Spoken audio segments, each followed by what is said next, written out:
Last 2 years, we saw the greatest wealth transfer in human history from the poor to the rich. And now the rich are admitting that maybe all the things that they did over the last 2 years were not necessary, but they don't give the money back, the property back. You see, the Great Reset.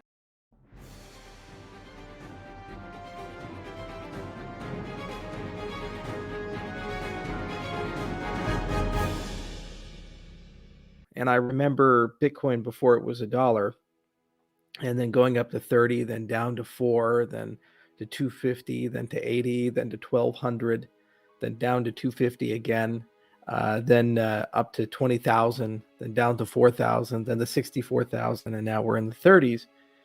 And I remember all the events, the collapse of Silk Road, the collapse of Mt. Gox, all the various interesting ventures throughout the years like Mastercoin and Color Coins and a litany of other things and concerns.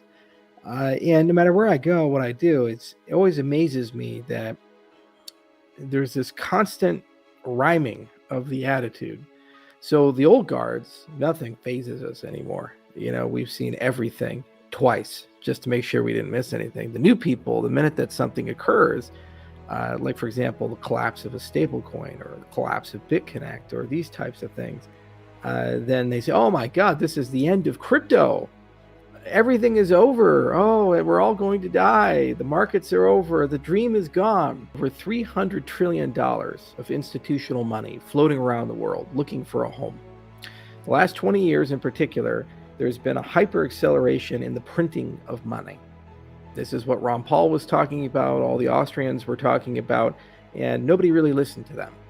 America went from $4.5 trillion in a national debt and a surplus to over $30 trillion.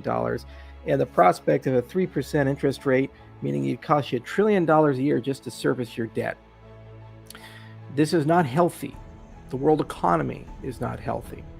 And there's now the biggest division ever between the retail investor and the institutional investor. The institutional investor, they have basically a mandate to go and push somehow, some way with their trillions of dollars under management, 10-15% returns. Now, 10-15% returns on top of inflation of 20%. They're doing all kinds of monkey business and shenanigans. Why is it your homes are getting so expensive? Well, because the BlackRocks of the world and the massive private funds of the world are going and buying regular, everyday 3-bedroom, 2-bath homes through big aggregators. And you wake up and you see a $250,000 home become $500,000, $750,000. Can you afford it? No, because wages don't track with that. Last 2 years, we saw the greatest wealth transfer in human history from the poor to the rich. And now the rich are admitting that maybe all the things that they did over the last 2 years were not necessary, but they don't give the money back, the property back. You see, the Great Reset, Davos. This year I was going to go out of disgust. I'm just not going to do it anymore. Because what are they doing? They're saying you'll own nothing and be happy. All the farmland is going to be owned by the rich people and the big companies, multinational companies, international funds. All of the supply chains run by a small group of hyper-consolidated entities that are transnational. Don't give a fuck about the little person. The retail side, people are opting out. Problem is there's less money on the retail side now than on the institutional side. If you look at the selling rates of crypto, what's happened over the last 6 months is institutions have been dumping their crypto. Some, like Saylor and others, are holding on and doing everything in their power to go Team Orange. But most are looking at it as a high-risk, high-return asset. And in times of recession, reallocate your portfolio.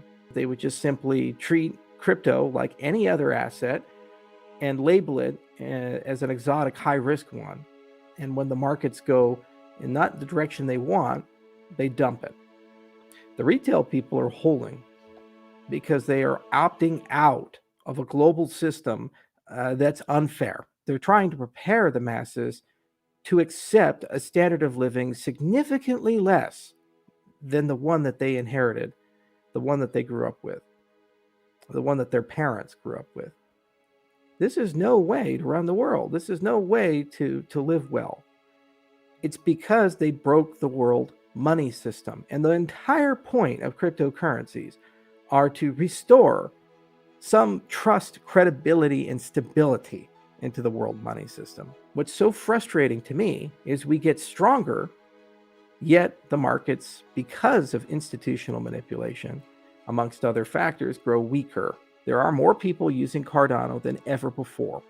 There are more transactions on Cardano than ever before, more smart contracts on Cardano than ever before, more NFTs on Cardano than ever before, more dApps under construction than ever before. Next month, the Vossel hard fork is on schedule, which will bring the greatest performance improvement ever in the history of Cardano, alongside numerous new features for dApp development. This is just one of many events that are going to occur over the next 12 months.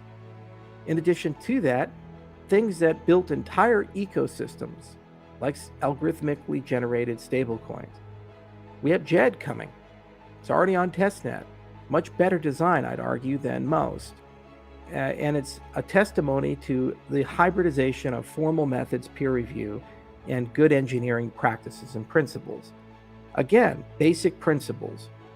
If you're building something for everyone and you're building something to last, build it well, even if it takes a little bit more money and a little bit more time.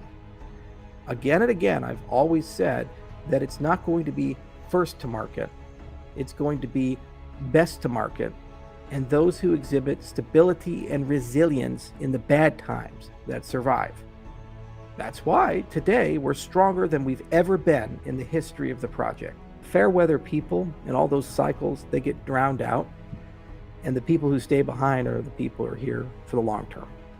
And our community, in my view, is the best because they get it. They've gotten it from the very beginning. We have to do better. We have to leave behind something to those who come after us, which was better than what we found. As Augustus Caesar said, he found his city in granite and left it marble. And we want to do the same. So we look to the future. Consensus is coming. We're going to be there. The community is going to be there. And we're going to show people how strong the ecosystem is. We're going to talk about all the things that are not only just coming, are already here. And it's a time for choosing. The institutional people have already chosen their fate. They're playing musical chairs with a global economy which will collapse. It cannot sustain itself. If something like a conflict, a war, can break the globe, if people use the convenient boogeyman of the week to excuse inflation or recession when they cannot possibly be intellectually honest that printing trillions of dollars every year out of thin air is not going to have ramifications and consequences.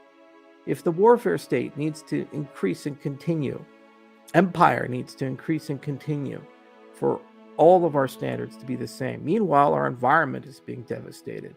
Meanwhile, standards of living are going down. Despite the fact that technology, social progress, and education are improving. Never has there been a time in human history where we have gained so much from the labors of those who came before us, yet our systems are so inadequate to harness what we've gained.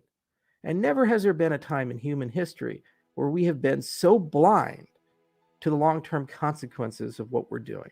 The point of cryptocurrencies and blockchain technology has always been a different option than the dystopian future that's being offered to us, where we own nothing and will be happy.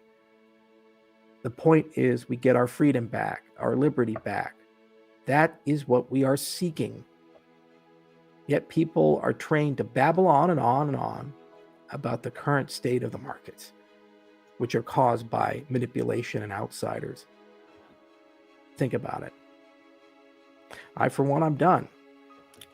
I know the hills I'm going to die on. I know the places I'm going to live, the things I'm going to do.